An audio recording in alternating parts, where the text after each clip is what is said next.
Hey guys, this is another episode of the Mitchell Millennial X Nerdist podcast. Here for you guys. We're available on iTunes, Stitcher, Pocket Casts, SoundCloud, Spotify, all the places that you would normally go for podcasts. Today, we're going to hit you guys with a little bit of news, a little bit of pontification, and we'll talk about the upcoming OnePlus smartwatch. And then we are going to end the episode talking about the USB-C power delivery standard and how that could possibly affect a ton of smartphones moving into 2021. And on top of that, how manufacturers using their own silicone could really affect this in regards to compatibility for the next generation of smartphones. So Zach, let's go over some news. All right, so let's start first with the, so should we do the OnePlus first, right? Yeah. So we got some leaks. So this is not really official. The official announcement was just a teaser for the smart band. Then there is a confirmation for the smartwatch coming this month from the CEO of OnePlus. And what we've seen so far is it's almost like a similar clone to Xiaomi Mi Band 5. You're familiar with that one, right? Yeah, it's what I'm wearing right now. Yeah, I love it. Yeah. So what's your impression about that before we move on? So at least in regards to the Mi Band competitor, the thing about the Mi Band is that now we're on the 5th generation of products, right? And although Oppo, BBK, they have other smart fitness trackers, I think the area that Xiaomi really has a leg up in regards to this is the fact that this is the 5th generation of fitness tracker.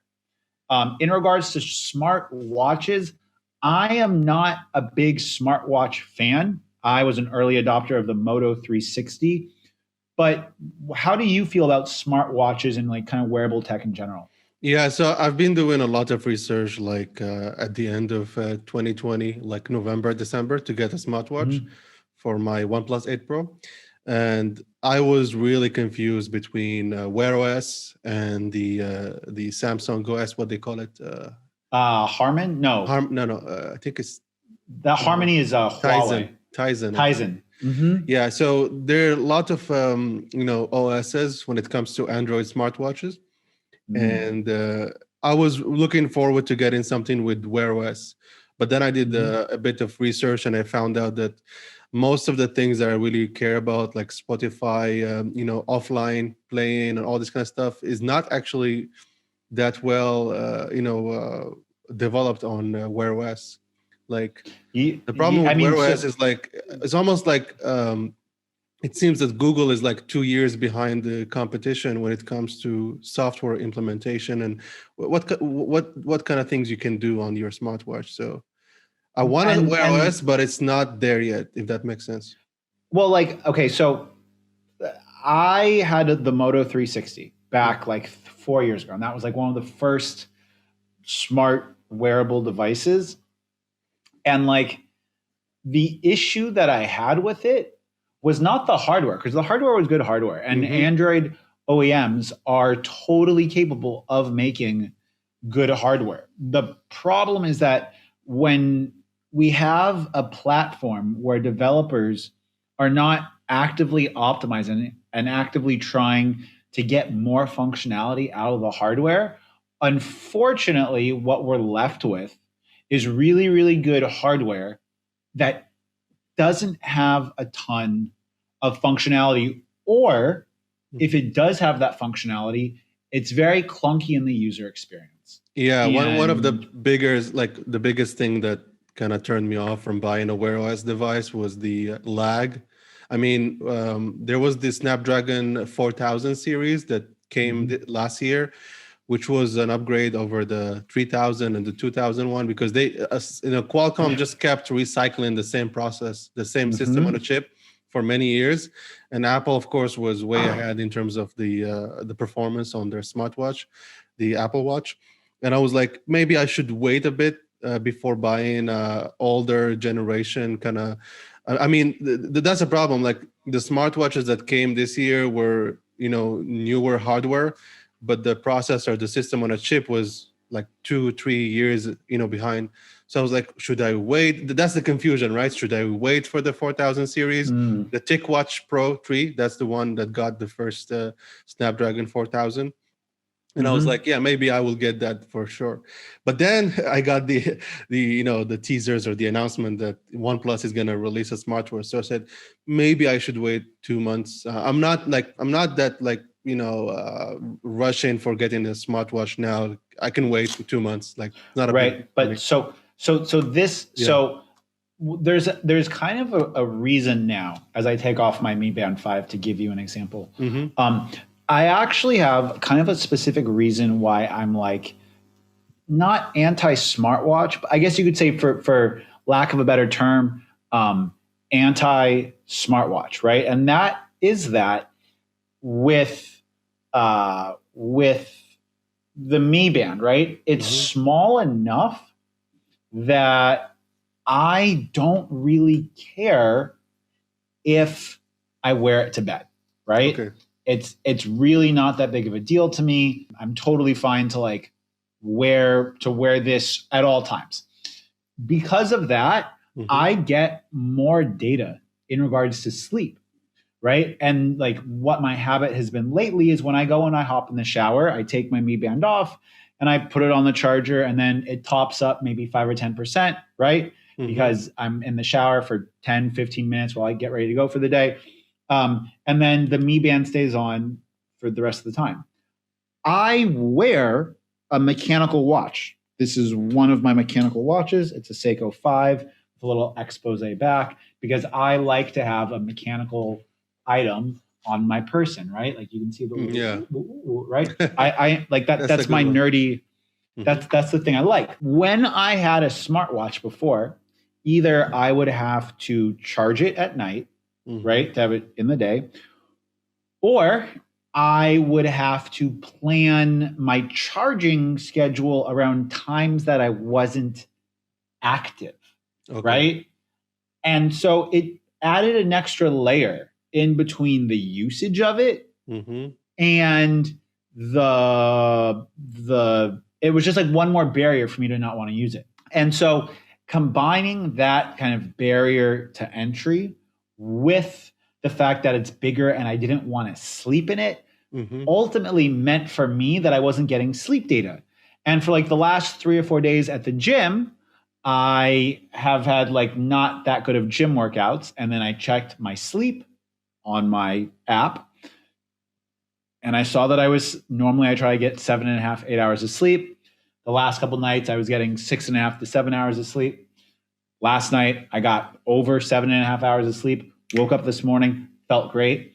And I can attribute that to having that extra data for my sleep track. Yeah, I think that's exactly where you're coming from. Like the problem is the battery, right? So if there was a way to, especially for the smartwatches, right? The smart bands, they have battery and size. It's battery and size. So, but you're talking specifically about the smartwatch, not the smart band, right? Because they have right.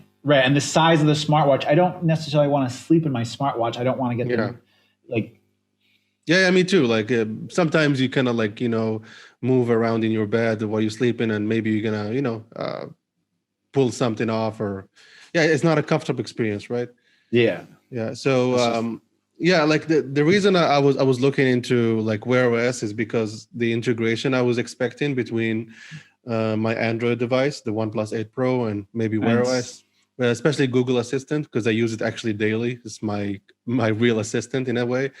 And so I was looking forward to those kind of things. But when I did my research, it seems that Google is really lagging behind when it comes to software development for Wear OS. And it seems that Samsung and other manufacturers are, doing better than Google when it comes to developing smartwatches OSs. And here's the thing: what we know so far about the OnePlus smartwatch is that it's going to be Wear OS based, but it's going to be optimized buy OnePlus for extra features and stuff. So I don't know what that exactly means. I don't know if the same as the Xiaomi, the Xiaomi watch, the one that was released in India, the Mi Watch, I guess. Was it Wear OS or Xiaomi software? It's MIUI for watch based on Wear OS. So that's it. That's maybe the same approach that OnePlus is gonna go for. So that's what they said. Yeah. I don't know. I want to know what the viewers think. If by and large, like the viewers are smartwatch people or not. Yeah, and what watch would you guys, pick in January of this year? Like we have a lot of choices. Like I said, we have OnePlus coming now. We have the Mi Watch from Xiaomi, Samsung Watch. We have Apple and now Watch. Xiaomi introduced a Mi Watch Lite too, which was like a Mi Watch that was cheaper. Also, you can get all that stuff here in Vietnam. Was it the one with the less features, right? Like the SpO2 blood saturation monitoring. It was not included. I think so. Okay. For me, let me get over. Yeah. Okay. Let me get over like what we know so far about the OnePlus Band, which is rumored to be launching in January 11th, which is how many days? Like 3 days from now, right? Yeah. So yeah. So we're talking about. You can see my screen, right? Yeah. Yeah. So let me zoom in. So we're talking about 24/7 heart rate monitoring, SpO2 blood saturation, which kind of got introduced in a way by the Apple Watch Series 6. We have sleep tracking, 1.1-inch Touch AMOLED display, 14 days of battery life, and IP68 rating, and 13 exercise mode. That kind of seems a bit low, but let's see what kind of exercises we have here. Now, the thing, like when I go to the gym, I like to do my squats, my deadlifts and stuff like that. And when I was wearing the like for only like 5 days, I was wearing the the Samsung Active 2, the Samsung Watch Active 2. And it was horrible when it comes to tracking my movement. So it's almost like a distraction instead of helping me with doing my deadlift. So I try to go down and go up, and it doesn't actually track my sets in a way. And I don't know if it was a faulty kind of a hardware thing or with that Active 2, but researching online, it seems that a lot of watches are not as good as the Apple Watch when it comes to tracking your movement. I don't know about you. How do you feel about that? I mean, like for Xiaomi, it just has like their freestyle fitness mode for working out at the gym. So it's not exercise specific. It's just like weightlifting, and it tracks your heart rate and your movement and stuff like that. And for me, having like the small notifications usually is enough for me to know if I want to look at my watch or look at my phone or not. Right. And the thing is to me, that's enough. Right. Like, and I don't really want anything more. Yeah, I'm looking forward for the smartwatch, to be honest, more than the OnePlus Band, because if I'm doing exercises with my smartwatch and I also want to have some assistant features, it's better to get the bigger version in a sense. But yeah, I have to wait and see, because I'm maybe like you in a way concerning not sleeping with my watch and all this kind of stuff. But yeah, I want to try like a smartwatch based on Wear OS for at least 4 months, and then I can have my clear opinion about whether I actually like smartwatches or not. Because so far I've been trying, Apple Watch or like the Samsung one only for a couple of days, so I never had this experience with, long time users. So I want to see how that's going to make me feel about it. Yeah, and now I'm going on year 3 of having having a Mi Band. I've had the Mi Band 3, 4, and 5 now, and I really like them. Okay, to kind of shift gears here and move on to one of the next subjects or the next pieces of news. Yeah. Last podcast we talked a lot about the Xiaomi Mi 11, and we had very, very little information that was provided by Xiaomi. Yeah. And we had a couple questions in regards to like batteries and stuff like that, and a few other things. So first, the thing I want to clear up is that the sensor that the Xiaomi Mi 11 is using is the same 108 megapixel sensor that's on the Xiaomi Mi 10. It is the 4:1 pixel binning. The camera sensor module itself is the same, right?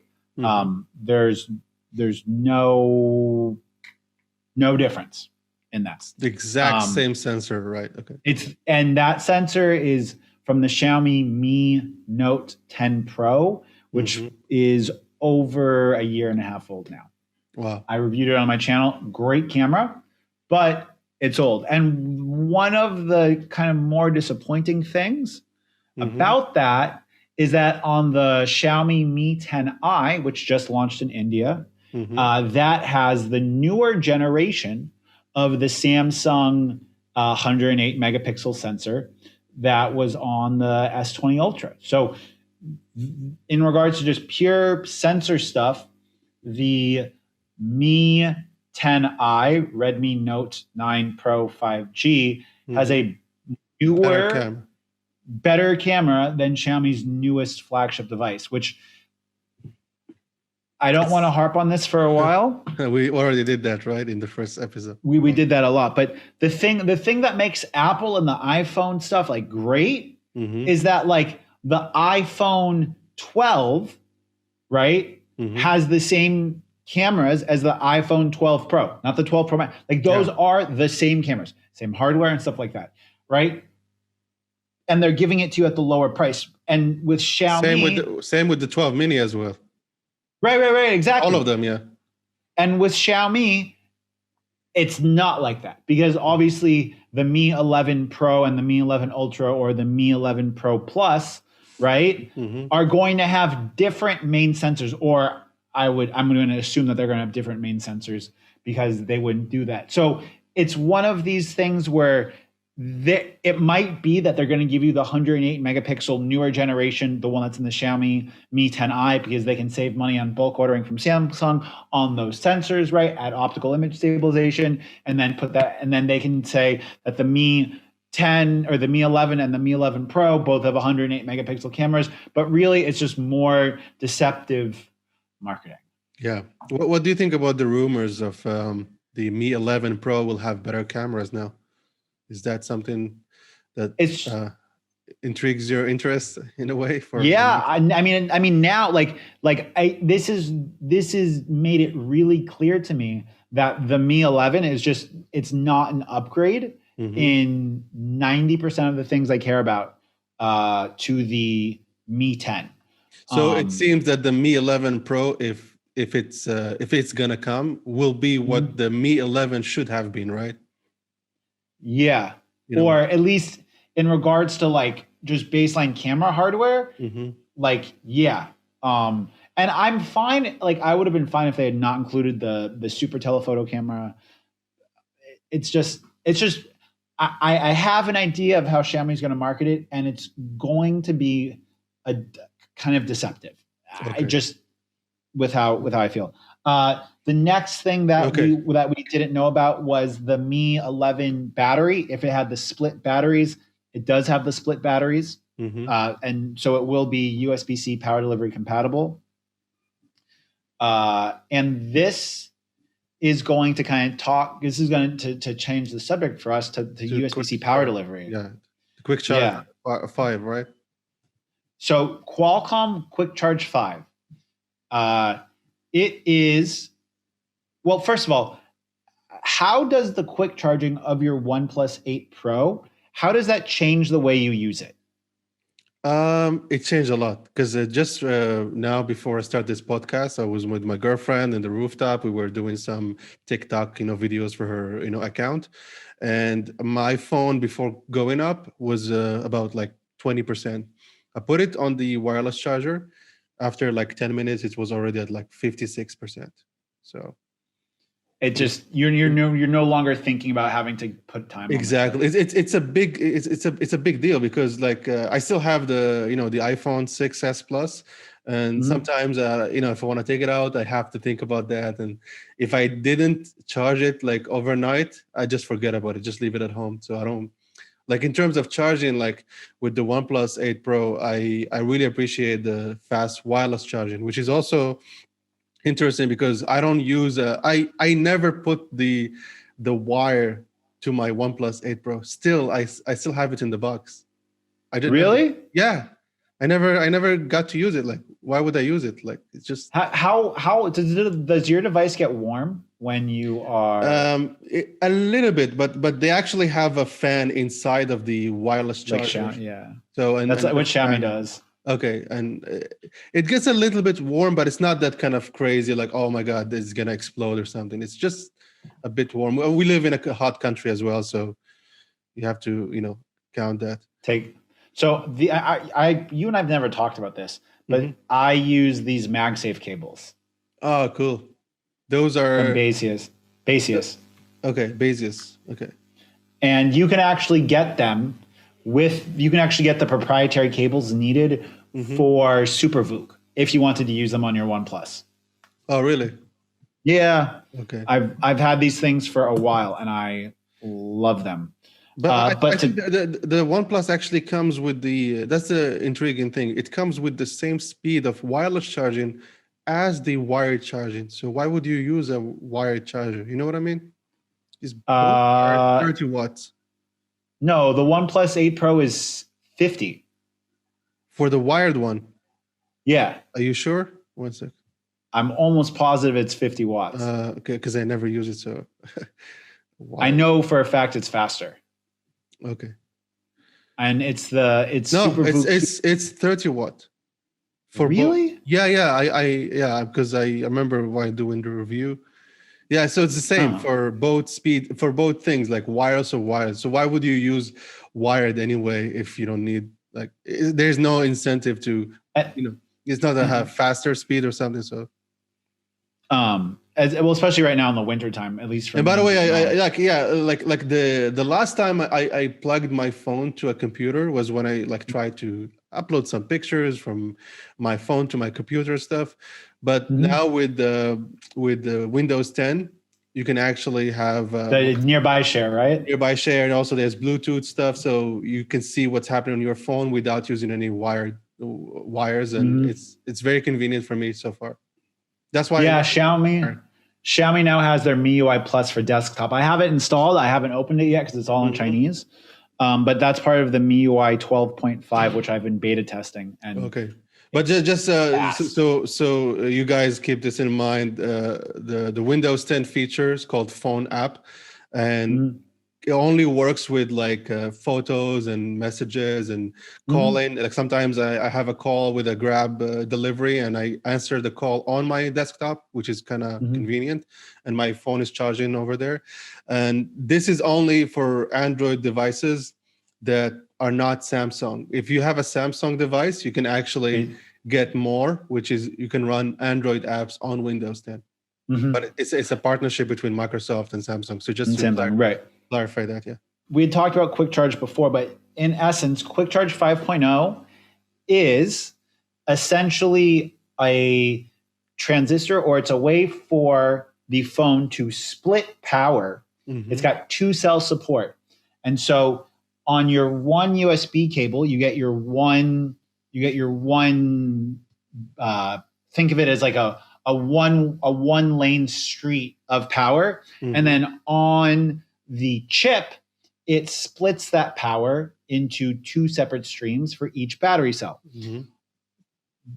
It is the same principle as BBK and SuperVOOC and what you have, except BBK splits it at the charging hub, not on the device, so Ah, I that the see. device stays cooler, Okay. right? Yeah.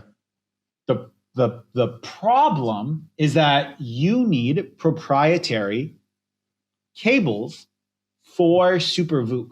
So if you have a Vivo, OnePlus, Oppo, Realme device, you Mm-hmm. need specific cables that have that second lane, Mm-hmm. right, for power. And Qualcomm was like, we can use a protocol already in place, being USB-C power delivery, and add features to that on device. So the Xiaomi Mi 11 and a lot of other devices are not shipping with chargers, right? Okay. And kind of one of the reasons that they talk about is all of this digital waste. And I'm looking for my charger, but it's essentially digital waste.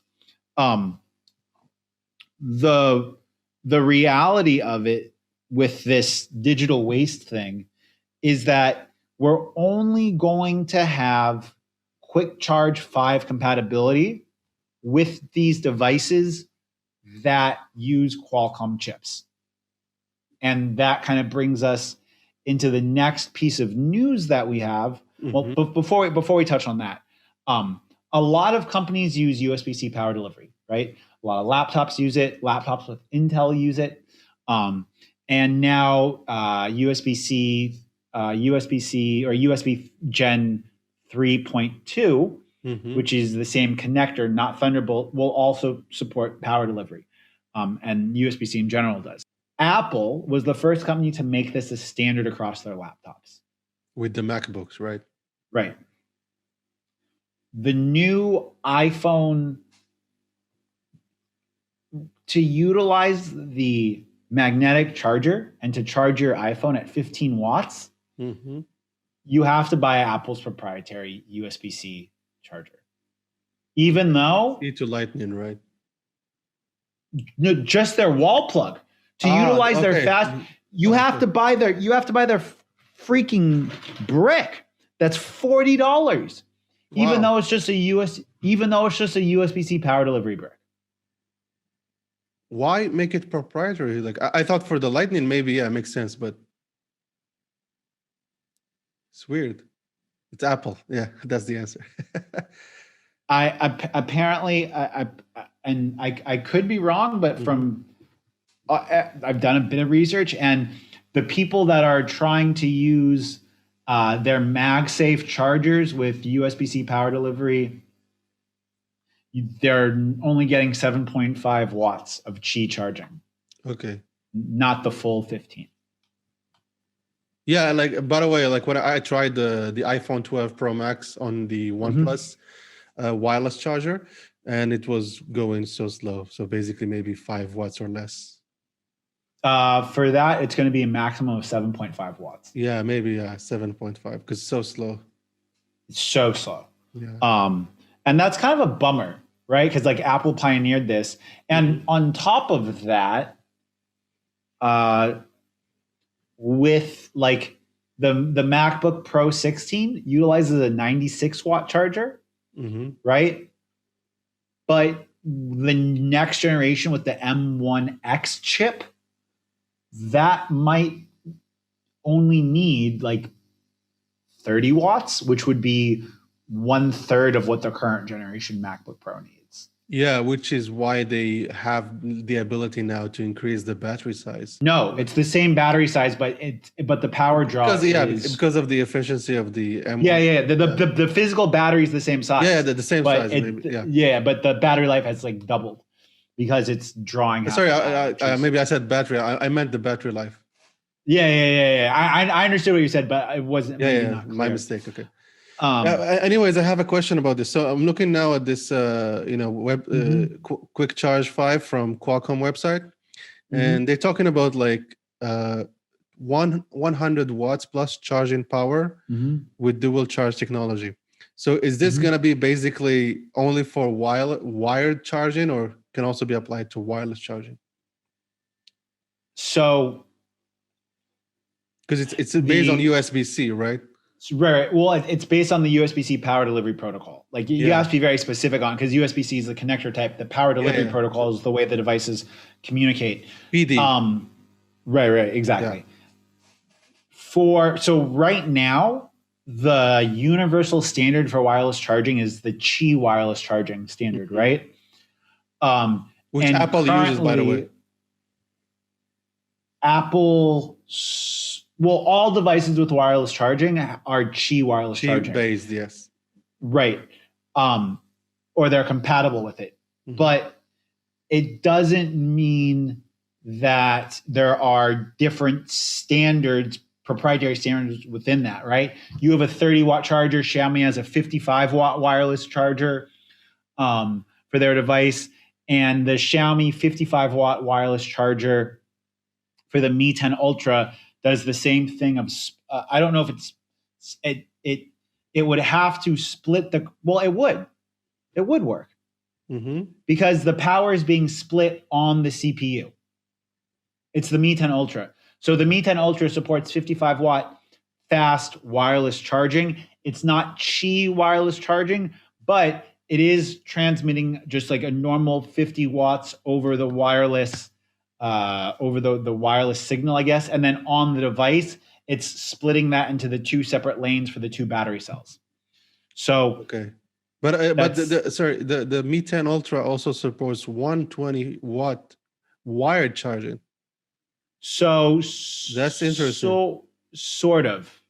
Okay. Because there's been a lot of independent tests, and the Mi 10 Ultra isn't actually drawing 120 watts. It's actually drawing 80 watts. Again, okay. Like these were independent reviews, and again, this is more Xiaomi not being honest with their marketing. That said, the current USB-C power delivery protocol maxes out at 100 watts. Okay. So the fact that Xiaomi was advertising 120 watts was like, people were kind of like, how? How did you do it? Yeah. How are you doing that? And then probably when it was just tested, for the marketing to keep everything at 120, because I remember the Mi 10 Ultra was about 120 everything, like 120 zoom, right, 120 wireless screen, charging, 120, yeah. So just a marketing move or trick. But the cool thing about the Mi 10 Ultra, so the really cool thing about the Mi 10 Ultra and the Mi 10 Ultra charging is that the charger that Xiaomi included in the box with the Mi 10 Ultra actually supported 100 watt USB-C power delivery, if I recall correctly. I'm almost positive on that. So you could actually use that. Like I could charge my Dell XPS 15, right, with that 100 watt power delivery charger. You could charge your MacBook with it, and it was like a decent size, not huge, right? But like it's cool that we're getting this added functionality out of manufacturers adopting the power delivery protocol. And it makes us to wrap this up. Okay. The custom silicone race that's happening right now, right? Because let's talk about that, like just for the people who don't know what's going on. So we have Apple with the M1, we have Samsung with their own chip, maybe coming Exynos, the 2100 series Exynos processor. With the Samsung, we have AMD maybe going with APUs. We heard some rumors about. Now they already did something great with their desktop CPUs, but now we hear more rumors about APUs from AMD, maybe even from mobile, because they actually they're doing a partnership with Samsung for their GPU on the Exynos system on a chip. And then what else we have? NVIDIA, NVIDIA bought NVIDIA with ARM. We might see, and then we also have. And then like what's going on with Huawei right now and the Kirin chip is like really interesting because they have a big surplus of these Kirin chips. And so the last piece of news is that there's been a bunch of benchmarks on the Snapdragon 888. I don't know if you've read about this or not, but the Snapdragon 888 is actually drawing something like 30 to 50% more power. It was some crazy number, but the Snapdragon 888 is consuming significantly more power than the Snapdragon 865. Yeah. But it's only getting you like 10 or 15%, 10 or was it 20% performance increase? Right? Which has a lot of people asking, are we going to have a Snapdragon 875 that Qualcomm releases that's back down to the more power efficient SoC? Probably because if the problem was with efficiency, like you said, then we might see wait a second, like I think yesterday Qualcomm announced the 4000 series, right? 400 series. but that's yeah, that's different from that's their bottom tier. yeah, that's the lowest of the lowest. And 888 power. Yeah, so hold on a second. I'm looking this up right now. And what people say in here is that like the Snapdragon 888 has excellent power consumption. Yeah, it looks like there's been a bunch more tests and a bunch more like benchmarks, and maybe it's not drawing as much power as people think. Yeah, especially with the Mi 11 now they can test. So yeah, I mean, regardless of it, I think that the bigger conversation that people need to be having now is performance per watt. And I don't know if that's been fixed yet, but I mean, I don't know. And we're gonna wrap this up here, but I just feel like the next frontier for mobile processors is efficiency, and the reality is that no one is coming close to Apple. Yeah, Apple, because I think we talked about this last time.